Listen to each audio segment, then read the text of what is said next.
اعوذ باللہ من الشیطان الرجیم بسم اللہ الرحمن الرحیم۔ سب کو میرا سلام۔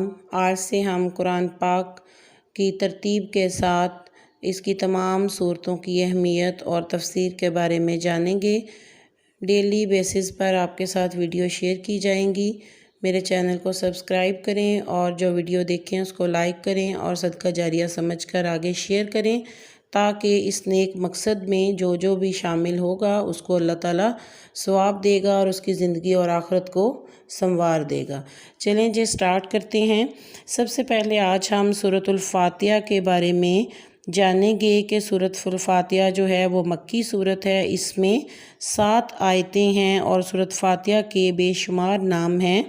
اس کو سورہ فاتحہ کے ساتھ ساتھ ام القرآن، شافیہ، شفا، نور، سورۃ الحمد اور بہت سے ناموں سے جانا جاتا ہے۔ اس کی 7 آیتیں، 27 کلمے اور 140 حروف ہیں، اور اس سورت کے بہت سے جو فضائل ہیں، اور آپ صلی اللہ علیہ وآلہ وسلم نے ارشاد فرمایا کہ حضور صلی اللہ علیہ وآلہ وسلم کہتے ہیں کہ توریت، انجیل اور زبور میں کوئی سورت ایسی نہیں کہ جو اس کی برابری کر سکے۔ ایک فرشتے نے آسمان سے نازل ہو کر حضور صلی اللہ علیہ وآلہ وسلم پر سلام عرض کیا اور 2 ایسے نوروں کی بشارت دی جو حضور صلی اللہ علیہ وآلہ وسلم سے پہلے کسی نبی کو عطا نہ ہوئے، ایک سورۃ الفاتحہ اور دوسرا سورۃ البقرہ کی آخری آیتیں۔ سورۃ الفاتحہ ہر مرض کے لیے شفا ہے۔ سورۃ الفاتحہ 100 مرتبہ پڑھ کر جو دعا مانگیں اللہ تعالیٰ قبول فرماتا ہے۔